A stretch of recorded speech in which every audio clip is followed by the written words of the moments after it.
E aí, galera, estamos aqui em mais um Hashtag Arte. Hoje com o nosso querido amigo, artista, Mário Sanders. E aí, Mário, conta aí como é que estão as coisas, como é que tá a arte. Beleza. Como é que tá, o que é que tá rolando aí na parada cultural. Hoje a gente vai conversar com o Mário e eu vou começar perguntando para ti, Mário, como é que começou a arte? Primeiro eu queria que tu se apresentasse, falasse um pouco de ti e depois falasse como é que surgiu a arte na tua vida. Certo. Na realidade, eu trabalho com artes visuais, né? Eu trabalho com desenho. Basicamente, meu trabalho, toda a elaboração do meu trabalho é através do desenho. E trabalho com pintura e também trabalho com bordado, né? Ultimamente, de um tempo para cá, eu comecei a trabalhar com bordado e também sou coordenador de um acompanhamento artístico para artistas iniciantes, né? Então, eu atuo muito nessa área das artes visuais, tanto relacionada à aula, né? As aulas, oficinas e tal, como na produção do meu próprio trabalho. Além disso, também eu trabalho como design gráfico, né? Que é uma parte da minha produção, porque eu trabalhei durante muito tempo em agência de publicidade como diretor de arte, né? Então, eu atuo também como ilustrador de livros, de matérias, porque também trabalhei durante muito tempo no Jornal O Povo como ilustrador de matérias, né? Principalmente no segundo caderno. Então, basicamente, hoje eu venho atuando... Segundo caderno, caderno de arte, né? Segundo caderno, na época, considerado caderno de arte, na época que o jornal ainda era de papel. Massa. Enfim, e hoje eu atuo nessas áreas, né? Ainda faço um pouco de design gráfico e, atualmente, eu tenho uns alunos, né, que eu faço esse acompanhamento artístico. E a minha produção de arte com pintura, com desenho e com bordado. Massa. Mas como foi que a arte surgiu na tua vida? Em que momento Mário Sanders disse, cara, essa aqui é a minha onda? Marcos, assim, a gente escuta muito, né? Todo mundo tem um depoimento sobre essa passagem, né? O início, né? Eu normalmente, inclusive uma coisa que eu utilizo muito nas minhas aulas, é falar para os meus alunos que eu faço parte de uma geração que a gente não tinha escolha, né? Eu não escolhi ser artista, é uma coisa que, na realidade, eu fui escolhido. Eu tive a sorte de fazer parte de uma família tradicional, aqui de Aquiraz, aqui no litoral do Ceará, aqui próximo a Fortaleza, onde minha mãe era rendeira, bordadeira, minha avó também. Nossa. E a gente viveu, né? Basicamente, eu nasci numa região que tinha uma cultura indígena, né? Lá em Aquiraz. Região de praia, né?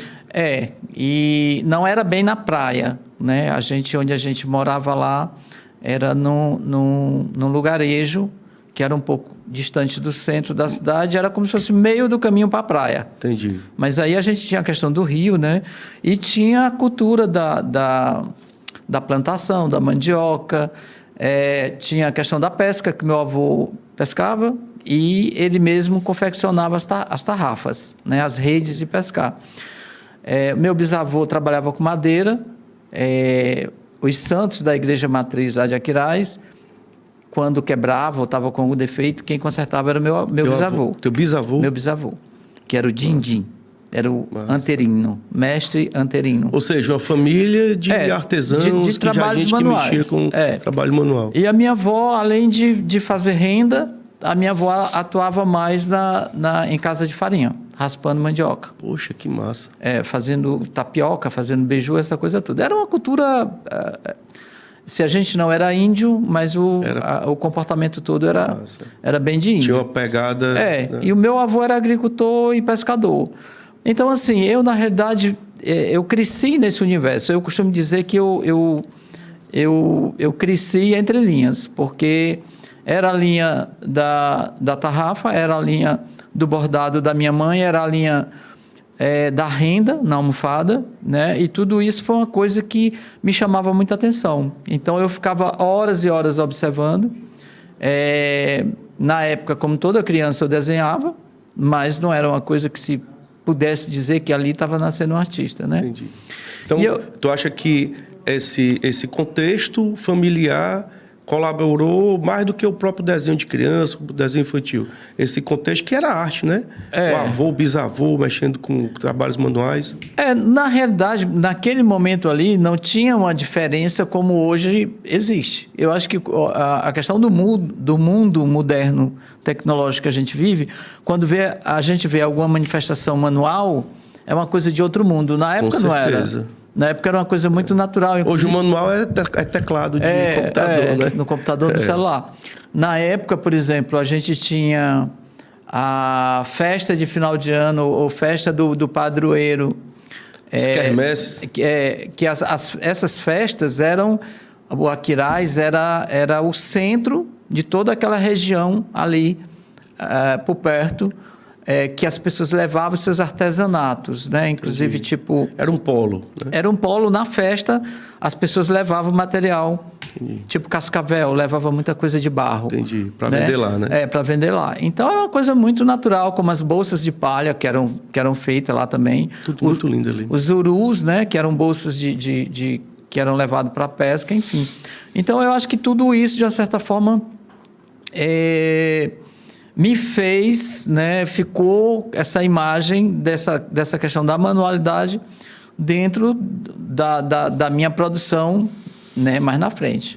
Que aí é onde entra a questão de eu também ter feito um curso, né, quando a gente se mudou para Fortaleza no começo dos anos 70, eu era ainda criança, e já no final dos anos 70 eu fiz um curso, a gente foi morar no José Walter. E lá eu fiz um curso com um professor, que era artista, falecido.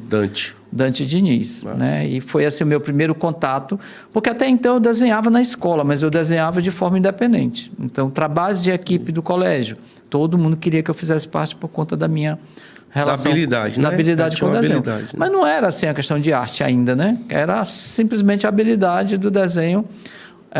E uma outra coisa também que favoreceu muito foi a questão das revistas em quadrinhos, né? Que era o que a gente tinha acesso. Na época não tinha internet, enfim.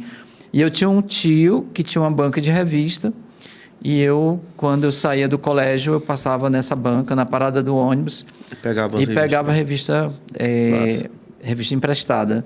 Tinha que devolver no outro dia? Tinha que devolver depois. E aí essas revistas... Devolvia? Devolvia.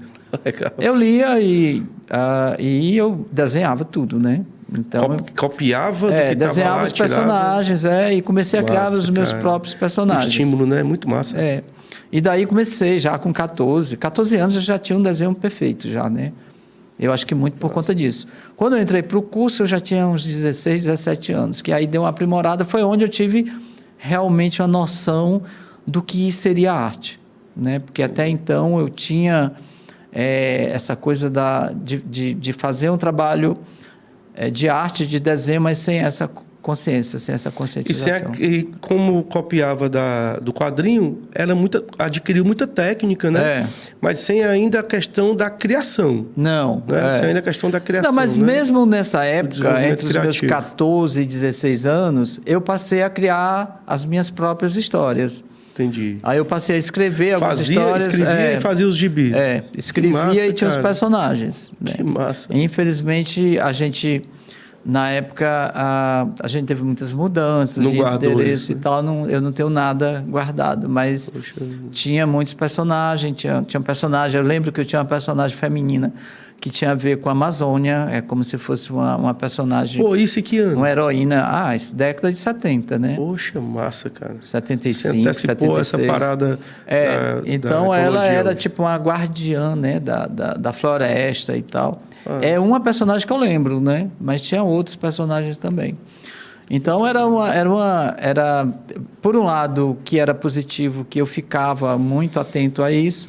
Por um outro lado, eu detonava as canetas Bic, que minha mãe me dava, né? Os cadernos, os livros... com caneta Bic? Caneta Bic.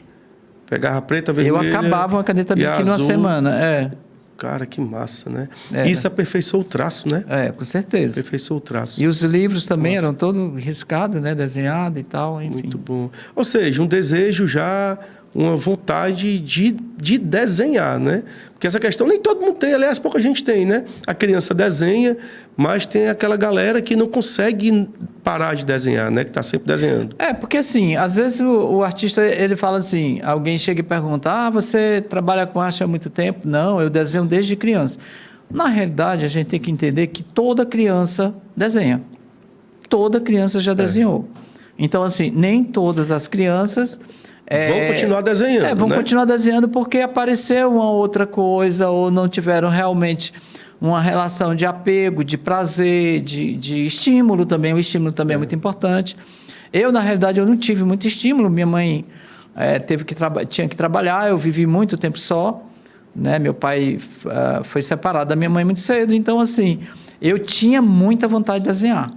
Era uma coisa assim que eu não entendia por que eu ia para a escola e aí quando voltava ia fazer a tarefa e depois desenhar. E depois também futebol, né? Que foi uma coisa que também Interessante. foi... Essa questão do desenho também, assim, ela teve um momento na minha vida em que foi assim, a primeira vez que eu tive contato com um desenho realmente profissional, que eu acho que aquilo ali abriu um caminho para o meu trabalho. Um divisor de águas? Eu acho que não foi nem um divisor de águas, porque não tinha muita água antes, né? Tinha muita vontade, muito desenho. Eu ganhei um livro de uma enciclopédia, na época famosíssima, chamada Delta Larousse. Massa, muito conhecido. Que era um livro capa dura, grande e tal. E dentro desse livro, que eu adorava esse livro, eu ficava olhando as coisas e tal, tinha um desenho do Aldemir Martins, que eu não sabia quem era. Então, ainda lembro até hoje, era um cara, o nome era Tocador de Flauta, que era um cara sentado num banco tocando uma flauta. Aquilo ali, para mim, foi assim, muito marcante. Na época, eu devia ter 16, 17 anos. E aí, quando realmente eu comecei a trabalhar com nanquim, quando eu conheci o nanquim, comecei a trabalhar, a sair do lápis e tal. E aí, o trabalho do Aldemir realmente foi assim... Inspirou. Muita inspiração, né? Assim, Nossa, tanto incrível, que... né? Principalmente os mais antigos, talvez dessa época, né? Que aparece muita coisa no nanquim dele. Eu acho incrível os desenhos do nanquim. Eu, particularmente, gosto mais do nanquim do que a própria pintura, né? A pintura é muito massa, né? Mas o desenho é fenomenal. Porque o Aldemir, assim, na realidade, tem tem todo um contexto do trabalho dele, né? Por ser nordestino, cearense, nordestino, ele trabalhou a nossa identidade lá para fora, né? Ele trabalhou a questão do cangaço, ele trabalhou a questão da comida, das frutas, né? A nossa regionalidade. A regionalidade cearense, né? A paisagem cearense. E ele levou tudo isso para o desenho, e no desenho ele era considerado talvez o maior desenhista do Brasil, inclusive chegando a ganhar prêmio na Bienal de Veneza. A questão da pintura, eu acho que foi muito mais uma consequência do desenho e talvez até uma coisa natural de você ir para a pintura, né? A pintura tem essa coisa de repente, ela ter um know-how maior, né? Da cor. A questão do crescimento do mercado do artista mercado mesmo, também, né? Mas eu acho que ele se deu de bem também na pintura. O Aldemir foi um dos primeiros artistas brasileiros a pintar com tinta acrílica. Foi um cara que levou essa questão do tropicalismo, porque até então, se você observar a arte moderna, ela tinha muito essa coisa, inclusive na Semana de 22, da pintura moderna, da pintura barroca e tal. O Aldemir, ele vem com as cores completamente tropicais. Puxado primárias, gente, né? Pra gente a questão, aqui, aí tem a ver com o sol, com a luz, né? Com a nossa luz. A luz aqui do Ceará. Então, é um cara que até hoje eu uso ele para dar minhas aulas. Massa. E eu não nego isso, nunca, jamais, que teve essa influência muito forte no meu trabalho. Massa, lá no começo. Então, foi para o Zé Walter. Vocês vieram do Aquiraz. Isso. Foram morar no Zé Walter. Não, a gente morou em vários bairros em Fortaleza. Quando chegou no Zé Walter, foi fazer o curso, quando chegamos lá, foi que a gente Dante. a gente se estabeleceu lá. Porque até então a gente morava em lugares que era próximo do trabalho da minha mãe. Entendi. Então eram aluguéis. Então terminava, aí tinha que se mudar. E aí ela conseguiu essa casa. Comprou a casa? Comprou a casa, né? Massa. Na época era Coab. Ainda está lá a casa? A casa está lá. É dela. É. E aí a gente foi Dona para lá. Alzira, né? Dona Alzira, que foi a responsável por tudo isso. É. E aí a Massa gente foi, demais. ficamos lá, depois a gente de uma certa forma saiu, cada um dos irmãos saiu, mas como todo mundo que foi morar no Zé Walter nunca saiu do Zé Walter. Nunca saiu de lá, né? A Sempre gente orbita por lá, né? Sempre teve, até porque Criou também... um laço, né? a gente teve a questão do grupo, do Fratura Esporte, que foi uma coisa muito importante para a gente, para a cidade, e aconteceu e nasceu lá no Zé Walter, né? Entendi. Então, isso é um outro... Aí sim, isso foi um divisor de o água. Fratura Esporte, ele nasce desse movimento artístico que tem no Zé Walter, e a partir das aulas do Dante, essa galera... Na realidade, assim, talvez eu tenha sido o único do Fratura, talvez eu acho que o Assis, que era o mais jovem do grupo, a ter frequentado aula com o Dante. Na realidade, o Dante chegou no momento que ele não estava mais me dando aula. A gente ia para lá para conversar já nos finalmente, né? Entendi. E a galera que eu conheci, tipo Cardoso, Jorge, Sebastião, a galera ia para lá também, né? Então virou um local que a gente ia para conversar sobre, né? arte. Sobre arte. E né? foi nesses encontros ali. Que é muito importante, né? Para poder, principalmente numa época que foi um movimento, né? Exatamente. Criou um movimento. Só que antes disso, é bom assim enfatizar que o Zé Walter era muito conhecido tanto com a questão cultural das festas juninas, que era muito forte na época. Entendi. Era o local, né, daqui de Fortaleza. Era incrível. E as festas juninas e também a questão dos movimentos culturais, né? A gente teve um momento musical lá que foi muito forte, né? A gente teve um momento em que tinha realmente gente fazendo um trabalho com música muito bacana. E isso 70, 80? Não, isso já anos 80. 80, né? Anos 80. Nos anos 70, sim. Final dos anos 70 para o começo dos anos 80. Porque o Fratura mesmo, o grupo surgiu em 85. Legal. Mas a gente já tinha essa relação no centro comunitário, que era onde rolava os encontros. Foi quase uma consequência desse movimento de tudo, que né? tinha lá, né? Assim também como o teatro. Então a gente se envolvia, era muito relacionado com todo mundo. Né? Assim também como a questão do esporte, do futebol, né? Que eu também me envolvi muito com futebol na época. Então, o Zé Walter era um local onde aconteciam as coisas, né? E é muito massa você ter um ambiente que dá essa oportunidade, né? Que tem essa... Que aduba, né? Eu diria que talvez não foi nenhuma oportunidade dada, na realidade. Eu acho que... claro, você tem... mas está ali o ambiente, né? Porque existe um ambiente, né? se você vê hoje o jovem, inclusive com o exemplo desse espaço que a gente está aqui, né? O jovem tem mais oportunidade, né? Tem muito mais oportunidade do que a gente tinha na época. Então, eu acho que aquele momento ali era um momento muito mais de carência, né? de busca, de procura por alguma coisa que nem a gente tinha certeza. E essa busca, essa procura fez com que acontecessem os momentos. E o centro comunitário, talvez é aí onde eu entro com a questão da localização do lugar, tenha sido importantíssimo para isso. Massa. Porque foi lá onde a gente se reunia, foi lá onde a gente fez a nossa primeira festa para arrecadar de grana, para pro produção do trabalho, para poder fazer exposição. Então, massa. Sem recurso, né, Mário? Não tinha recurso nenhum, não tinha patrocínio, não tinha... E o objetivo era poder chegar na cidade, não era para viver de arte, era para poder entrar no mercado. Trazer de lá para cá, né? Porque o mercado era muito restrito. Não estou nem falando de mercado de venda, o mercado mesmo da proliferação da arte. Da arte em si, né? Da arte em si. Era uma coisa muito voltada para a aldeota, né? Entendi. Então, era uma coisa muito difícil de chegar. A partir do grupo, não. Aí tudo melhorou porque foi um sucesso instantâneo para a gente. E foi um período que a gente também começou logo em seguida carreira solo da maioria. De artista. Daí nasce o Mário Sanders, artista visual. Aí na realidade, nesse período do Fratura, eu já tinha ganho o primeiro lugar no Salão de Abril.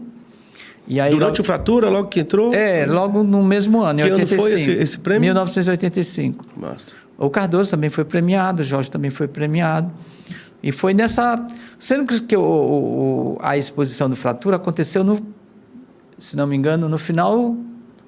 Eu acho que foi no começo do segundo semestre, né? E, enfim... E aí depois eu comecei a ganhar uns prêmios, ganhei prêmio em São Paulo, em Curitiba, não, em São Paulo eu participei do Salão de Arte Contemporânea, Salão Paulista de Arte Contemporânea, que era um salão muito rigoroso. Fui premiado no Salão do Desenho Brasileiro em Curitiba, fui premiado também em Pernambuco, Massa. em Recife, e algumas participações também fora de Fortaleza, que participei da grande exposição de arte efêmera, né, com a curadoria do Sérgio Esmeralda. Que ano isso aí? Isso foi anos 90. Anos 90. Eu acho que já foi em 90, 91, por aí. Massa. Era uma exposição internacional de esculturas efêmeras, com artistas do mundo inteiro, né, de artistas do Brasil, mas também de fora.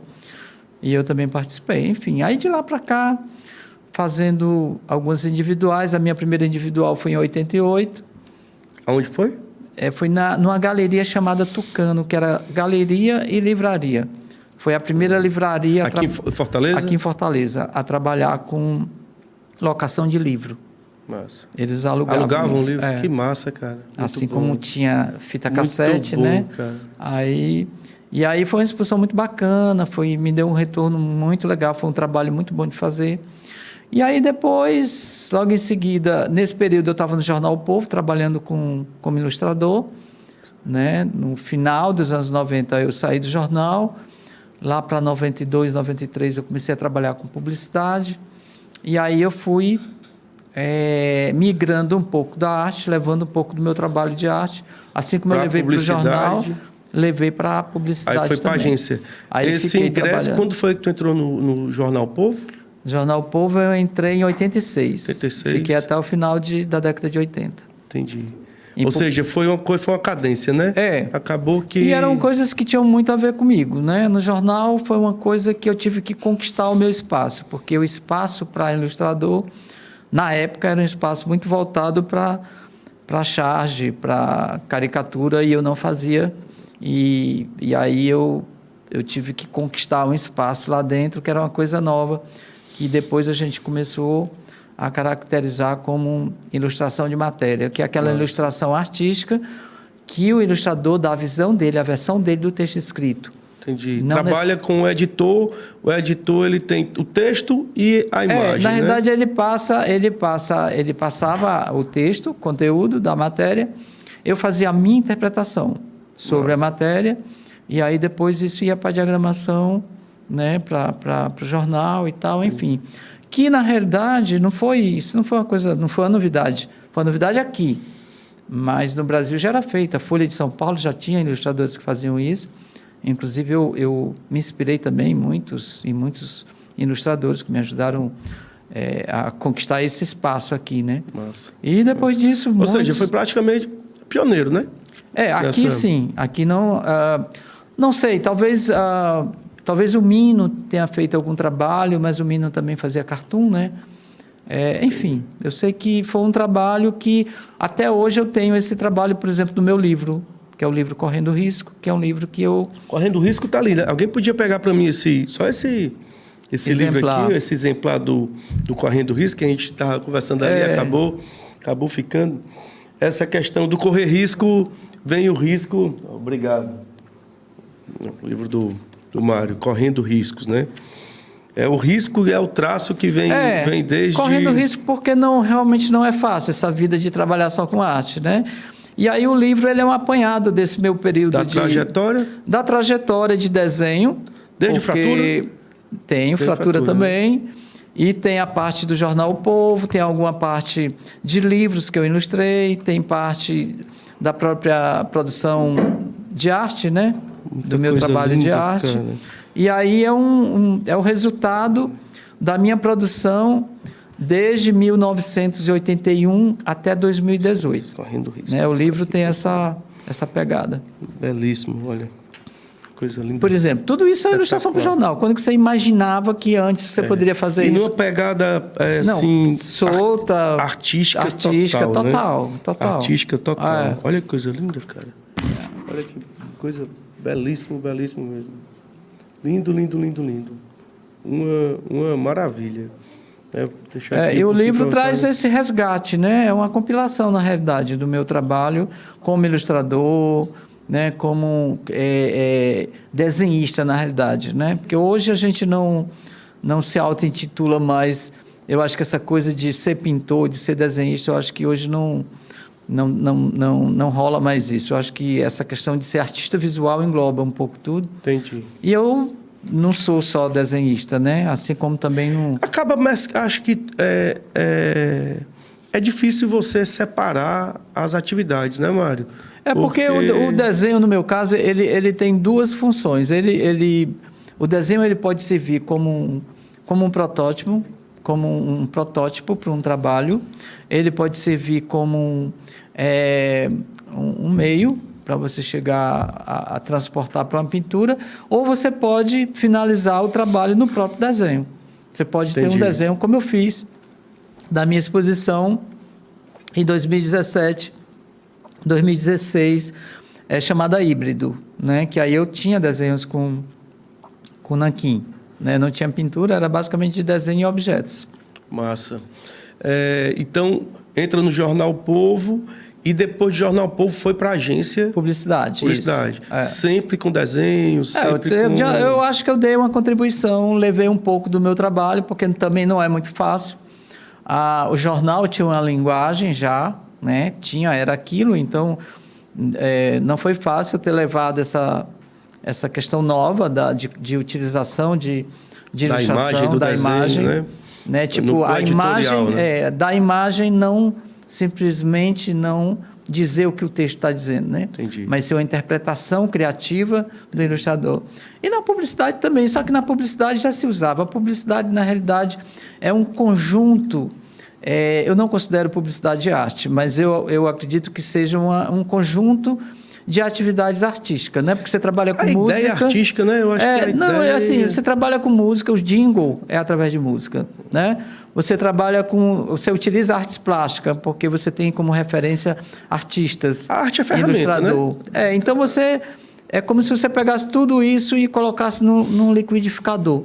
E aí você tira ali o que realmente, botando umas pitadas de... E entendendo o que é que o mercado está pedindo, né? Porque aí a publicidade... É o que eu ia falar, é onde entra as mercado. pitadas de possibilidade de venda, que publicidade é venda. Né? Não é só para agradar. Utilização da arte e da música, para poder sensibilizar no final porque para venda, você está trabalhando você está trabalhando com um produto. E esse produto ele tem um público.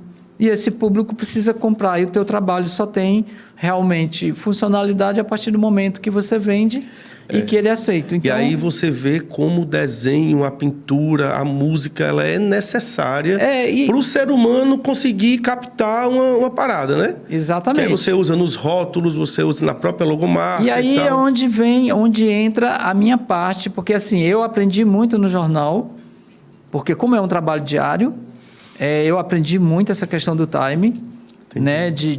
A dinâmica. Dinâmica, assim também como em publicidade. Publicidade o slogan assim, latente, logo quando você entra, você pegar um trabalho e perguntar para quando e a pessoa em seguida dizer que é para ontem. Então, sempre assim, né? Era sempre assim. Então, é uma pressão enorme. Então, de uma certa forma, eu aprendi muito com isso no meu trabalho de arte, tanto é que tem alguns trabalhos meus de arte que eles trabalham muito a questão da ideia, que a publicidade é baseada com criatividade e ideia, né? Você trabalha em dupla com o redator e o diretor de arte, de onde você tira Dizem muito falando pouco, né? Eu acho que o teu trabalho você tem que ser criativo, né? Tem que ser criativo. Eu acho que, de uma certa forma, isso... aguçou... para o meu trabalho. Isso foi para o meu trabalho. E a gente vê no teu trabalho, a gente está com esse tênis belíssimo, com esses cadarços de arame, que é uma coisa linda, com esse fundo azul. E a gente, certamente, a própria... Eu sei que tu tem um tênis que tem outra cor, tem um vermelho, né? É porque é um tríptico, né? São três. Tem o azul, tem o vermelho e o amarelo. E cada cor, ele, obviamente, né? Mas assim, é óbvio ao mesmo tempo. Não é porque ele diz algo diferente, né?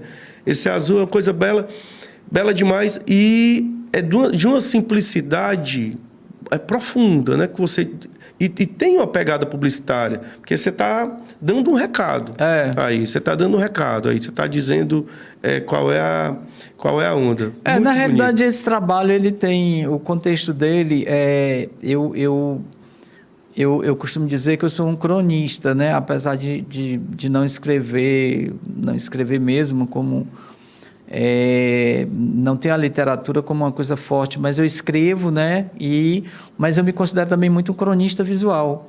E o meu trabalho, ele relata muito isso. Por exemplo, os meus momentos de dor na pandemia, eu coloco isso no meu trabalho. Inclusive, no bordado, eu fiz muito isso. Esse par de tênis, na realidade, é uma simbologia de um casal, né? O título é Amar Dói. Então, é um casal que está empendurado por um cadarço que, no lugar do cadarço, está um arame farpado. E não é, ou seja, não é só um par, né? Que a gente está vendo um par de tênis, né? É um casal. É um casal, que Massa. é por onde passa, digamos, o cordão umbilical da relação. Sobreposta, muito legal. Então, ele tem isso e o arame farpado pela questão da dor, né? Então, e uma dor necessária, porque você vai ter que amarrar o tênis aí qualquer hora, né? Porque, não tem jeito, né? E amar isso, jeito. né? Você passa por vários momentos, tanto de felicidade, como de dor, como... Enfim, isso faz parte. E a arte fala muito de amor, né? O meu trabalho, ele é muito autobiográfico, né? Assim, é muito difícil... Os teus trabalhos então falam da tua época. Falam do meu momento. Quem olhar a trajetória do teu trabalho, olha a trajetória da Mário Ou ele Sanders. fala do meu momento, ou ele fala do momento que está perto de mim, ou ele fala da periferia onde eu vivi, onde eu morei, onde eu moro, ou ele fala das pessoas com quem eu convivo. Ele conta uma história. Ele né? é uma Conta história. A tua história. Todo trabalho meu, ele rende texto. Ele rende texto. Então... Massa demais. Tem umas imagens aí pra gente dar uma olhada aí, dar uma olhada, bater um papo sobre os trabalhos do Mário. Olha que coisa linda. As cadeiras. A cadeira é algo também muito presente no teu trabalho, né? Os objetos de uma forma geral. A cadeira porque ela tem essa relação dela de ser fixada no chão, né? Então a cadeira é aquele móvel... Mas aqui, dá para voltar? Só aquela lá?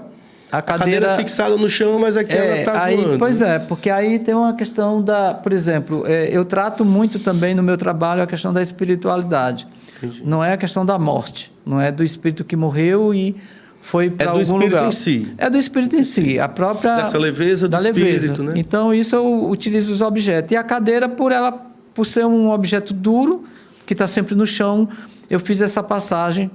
Também muito em função de um filme, né, do Karim, que é um cearense, que fez O Céu de Sueli, que é um filme que chocou muito, né, que mexeu muito comigo.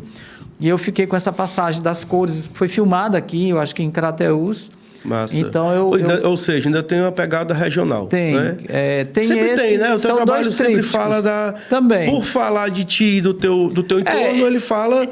acaba falando do nosso lugar, né? Do Ceará. Ele não tem plasticamente, assim, não tem elementos nordestinos, né? Eu sou meio cosmopolita nesse sentido. Eu acho que o meu apego à região é muito mais conceitual do que estético. Entendi. Né? Mas, enfim, então, às vezes é um texto que eu leio, às vezes é uma foto. Eu tenho um trabalho meu que era um menino na rua sentado, e eu estava lá sentado nesse boteco perto de casa, e é um menino negro sentado numa cadeira, e eu tiro o celular, eu disse, achei um menino interessante, vou fotografar. Quando eu tiro o celular, ele se encolhe todo na cadeira. Eu acho que ele imaginou que talvez, sei lá, eu fosse pegar uma arma, não sei. E do lado dele tinha um cachorro, e eu fotografei ele, depois fotografei esse trabalho é lindo. O cachorro, e eu fiz a cadeira flutuando, com ele sentado, com as mãos assim, né? E o cachorro embaixo. O medo, né? E o título do trabalho eu coloquei medo. O título é medo? É medo. Pronto, porque essa posição é porque foi o que ele fez na hora. Né? Na hora que ele estava sentado. Na hora que ele olhou para mim, ele fez assim, né? Ou seja, e aí eu fotografei. Além do registro urbano, tem toda essa questão da significância, né? da criança, do medo da criança, do cachorro ali. O ruim é que depois o cachorro foi atropelado e foi morto. Meu Deus do céu. E o menino eu nunca mais o vi. Ah, meu Deus. Vamos, olha, aqui é o bordado. Aí... E aqui é a máscara da pandemia. Esse é o período da pandemia, né? Que E eu o fiz bordado, uma Mário? série. O bordado. Quando é que Rapaz, chega? Tua mãe bordadeira, tua avó bordadeira e rendeira. Como é que o bordado... Existe o termo bordadeiro? Tu é um bordadeiro? Eu, na realidade, eu não me considero... Né? Eu acho que eu utilizo o bordado como eu utilizo o desenho, assim como eu não me considero desenhista. É uma técnica, é uma ferramenta, né? Eu acho que é um meio, né? Eu acho que o bordado, para mim, eu acho que ele eu já tinha um bordado dentro do meu espírito, da minha alma. Tem uma história... E aí é um autorretrato, né? Tem uma história minha sobre o bordado. Em 2016 para 2017, eu fui convidado por uma escola de bordado, onde era dado, ensinava bordado para senhoras aposentadas, era o perfil. E o diretor do espaço, que era um colega meu, me convidou para dar aula de desenho para essas senhoras. E eu falei que achava que eu não ia conseguir, porque a pessoa queria desenhar já com certa idade e tal, e eu achava que eu não tinha competência para isso. Aí a gente, não, mas vamos fazer um teste. Aí eu peguei, fui e tal, fiz uma proposta de desenho. Nenhuma delas queria desenhar, era terrível, porque quando era o dia da minha aula, ela tinha a professora de bordado e tinha a minha aula de desenho. E aí eu tive que criar um caminho... Ou seja, era desenho para bordado. Desenho para bordado. Aí eu criei uma temática tipo de bordado botânico, que era mais fácil, com florzinha e tal. Entendi. Mesmo assim, elas não... tinha uma dificuldade muito grande. Tinha uma que falava assim, meu filho, eu não sei desenhar nenhum ó com a quenga, né? Que é essa expressão... O jargão que a gente usa muito, né? Cearense. O cara não sabe fazer um ó com a quenga, né? Isso. E aí eu, com essa coisa toda, eu já estava assim, sabe? Já em tempo de desistir. Aí um belo dia, eu peguei um pedaço de tecido lá do espaço, pedi uma agulha e umas linhas para esse meu amigo, levei para casa no final de semana e fiz o meu primeiro bordado. Poxa. E aí eu levei... Tu nunca tinha feito bordado? Não. Foi o primeiro bordado? Primeiro. O que tu teve foi a convivência com o ambiente da... Não, lá no Aquiraz tu via, né? Sim, no interior via sim. Tua mãe, tua tal. E lá no curso eu não tinha convivência porque eu não estava na hora da aula de bordado. Deveria até ter feito, poderia até ter sido melhor, mas não... Mas não fez. Não rolou. Pegou para fazer e foi para cima. Eu só ia para dar minha aula e ir embora, pronto. Massa. E aí eu levei para casa esse pedaço de tecido e um algodãozinho e a linha.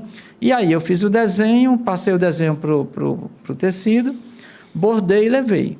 Né? Na segunda-feira, aí mostrei para as alunas. Aí elas, olha que lindo e tal, todas adoraram, né? Aí, professor, quem fez esse bordado? Aí eu peguei e falei que tinha sido eu. Aí elas não acreditaram. Nossa, professor, a gente não sabia. E você borda? Eu disse, não. E como é que você bordou? Aí eu disse, da mesma forma como vocês vão desenhar. Se eu não bordava e passei a bordar, vocês não desenham e vão passar a desenhar, né? E isso foi muito bom, porque foi um case muito bom, né? Muito bom mesmo. Não vou dizer que eu convenci a todas, inclusive teve uma que era muito resistente, mas digamos que eu tive ali uns 70%, 80% de adesão. De adesão. Legal. E fomos até o final, e a partir daí foi o meu primeiro pulo para começar a dar aula. Aprenderam a desenhar e para bordaram. Depois passar o próprio desenho. Porque a ideia lá do espaço era... Porque assim, o bordado tem muito essa coisa só do bordar. Então você tira o desenho, pega na internet, pega a amiga que fez. Pega a base, né?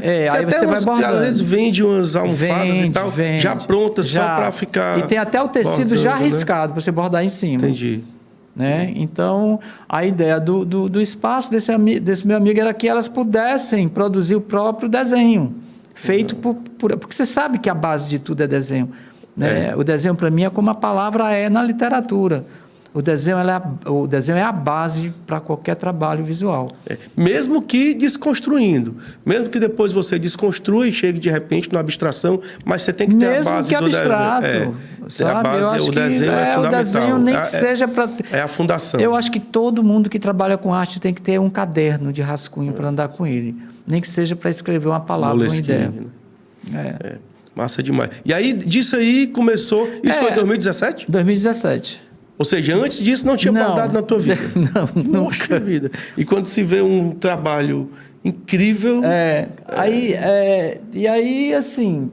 Porque a dificuldade aí são duas, né? Tem a técnica, que é uma técnica pra ti era nova. Eu adquiri, mas quando eu E comecei... a ideia, né, cara? mas quando eu comecei a bordar, não comecei a bordar assim, não. Ah, claro, né? Eu comecei a bordar Mas primeiro... assim foi rápido, né, irmão? Foi rápido. Rápido. Isso aí é 2021... 2020 para 2021. Os óculos aqui ficaram mais bonitos do que são esses óculos azuis, né? Ficaram mais bonitos que esses ainda. E aí, massa. eu trabalho normalmente eu fazia a selfie, né, do meu próprio rosto, depois passava para o computador, eliminava a máscara para deixar o vazio da máscara, que era o que eu estava naquele momento. E essa série eu chamava de Retratos da Dor, que era o meu momento da pandemia, onde todo dia eu tinha a Covid. O diário de bordo. Todo dia eu tinha... Tu achava que estava com Achava que estava. Então, eu morri muitas vezes nesse período. E é um trabalho que retrata bem. É um trabalho de sobrevivência, né? Esses também fazem parte, também são... E a arte faz sobreviver, né? E a gente vê que esse trabalho, muitos artistas conseguiram transpassar a pandemia. Tem uma coisa, assim, que é... Graças à arte. É bom pontuar que o bordado... Coisa linda, hein? Enquanto você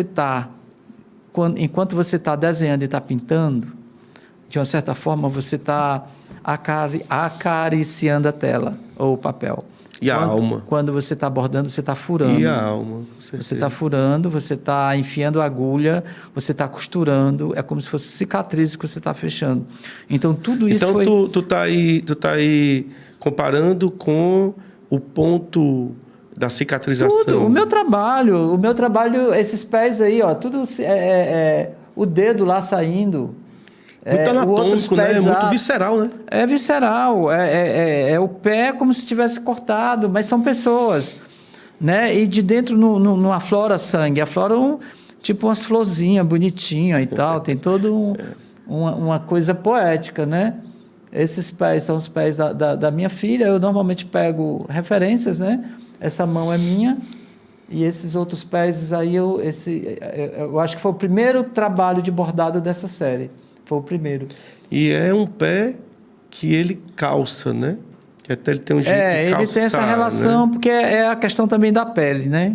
É a pele, é o pé como objeto. Eu tenho muito essa relação das partes do corpo como se fosse o próprio corpo. Entendi. E do objeto imitando o corpo e vice-versa, né?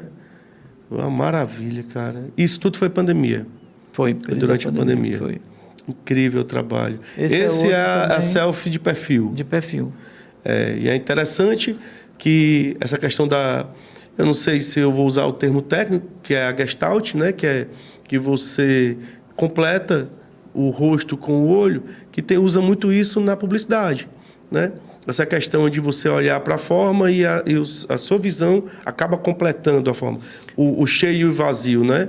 O sim e o não, né?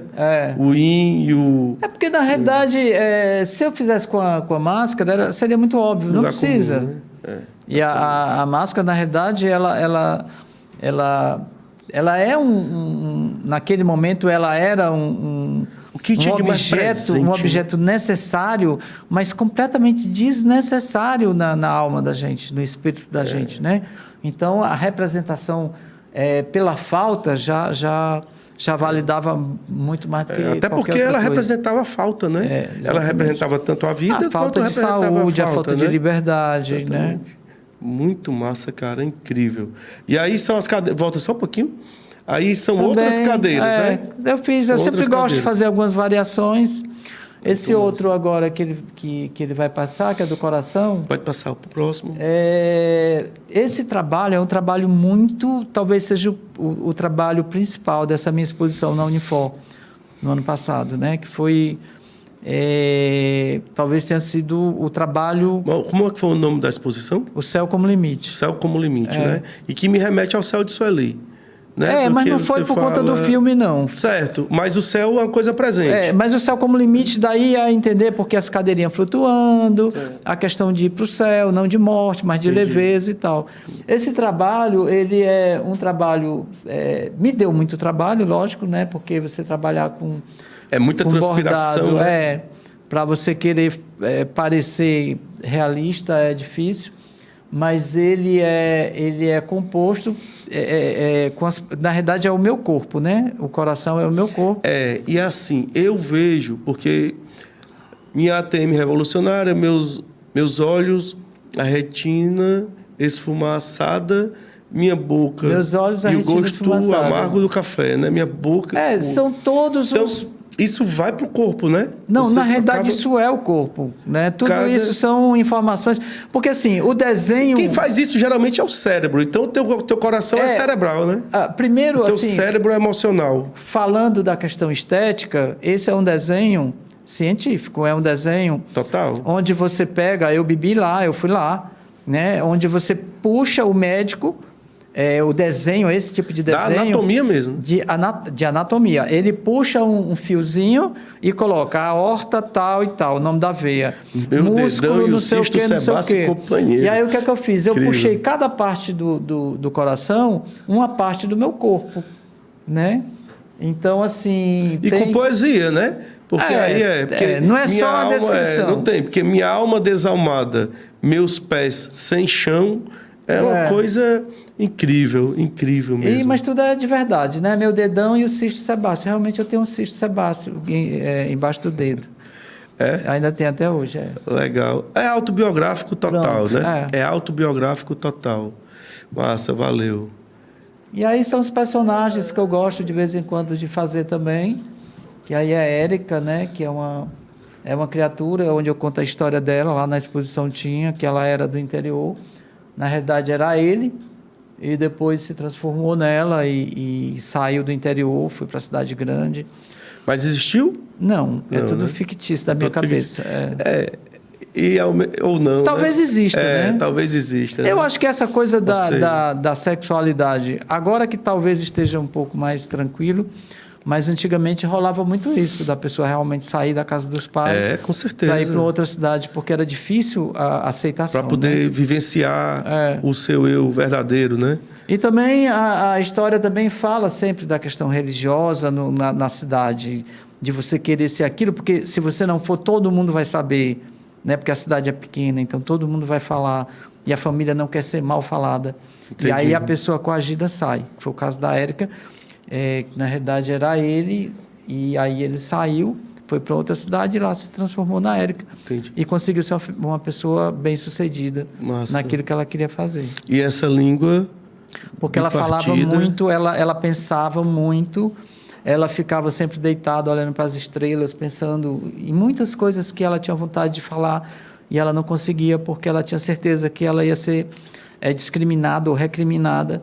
E a partir daí, quando ela saiu de lá, ela passou a ser uma figura muito crítica, irônica, e começou a falar de tudo, de todos. Isso está desenhado e está escrito? Tem texto Tem também. texto também, Tem né? um texto. Vai virar livro? Não sei, eu acho Talvez, que não. né? Talvez faça parte, massa. né? Possa fazer parte. Massa demais. Incrível.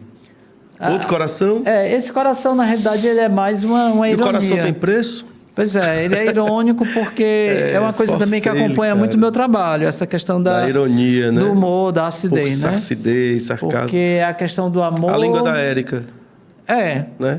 A língua da Érica. Porque a Érica era uma criatura...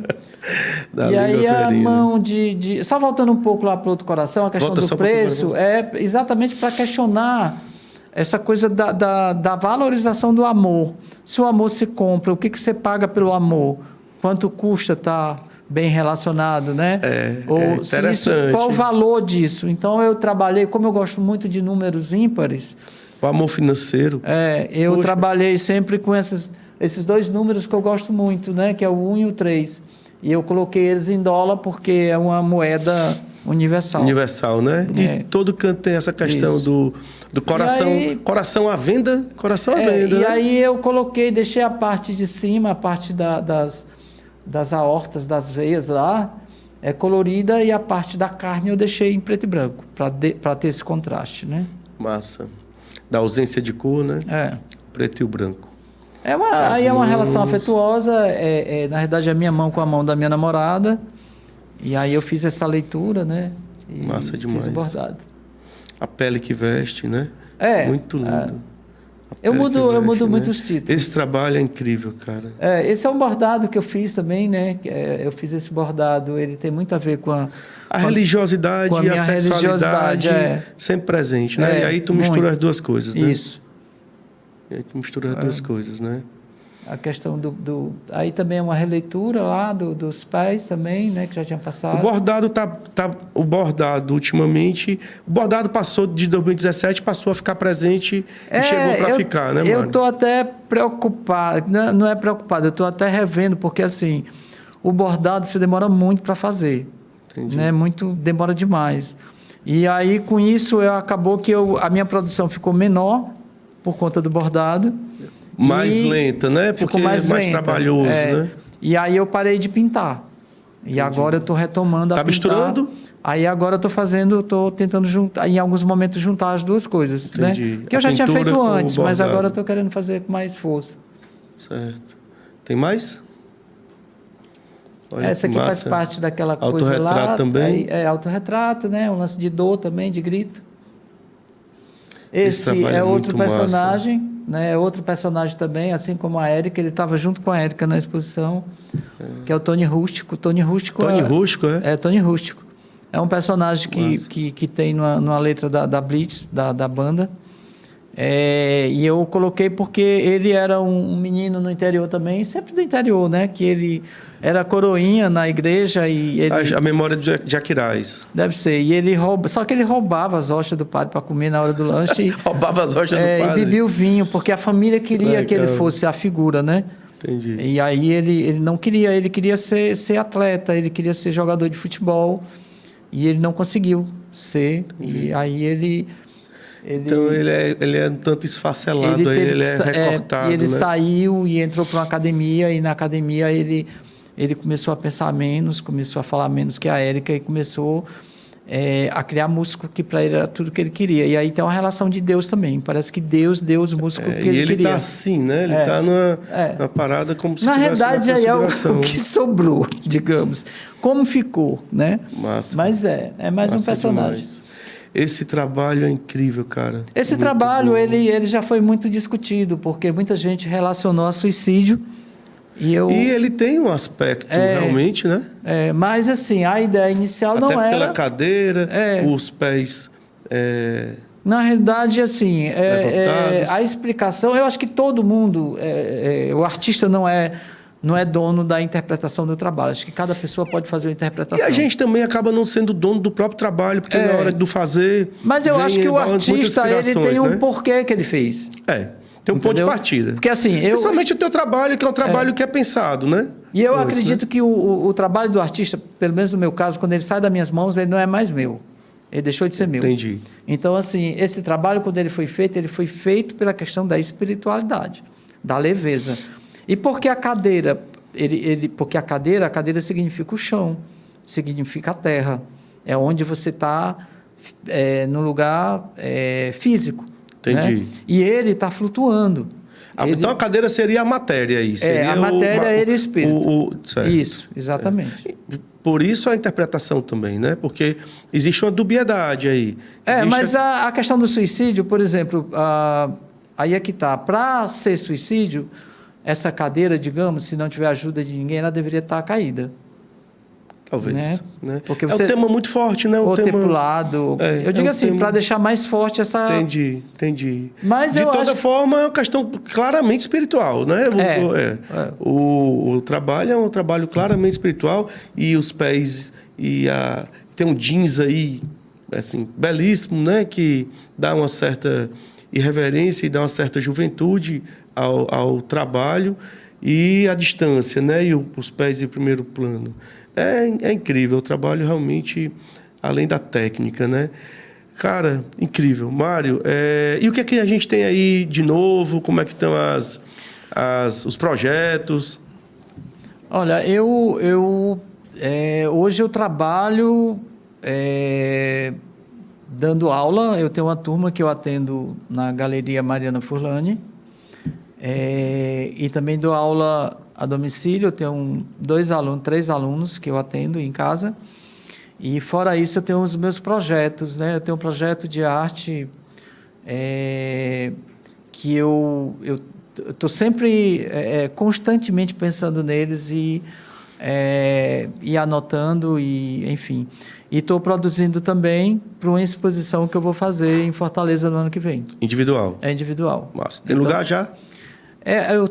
A gente está conversando, mas organizando. provavelmente vai ser na Leonardo Leal. A gente está conversando a respeito disso, e a gente está conversando. Eu não gosto muito de alardear muito, porque... Antecipar muito, porque que muita coisa pode acontecer, né?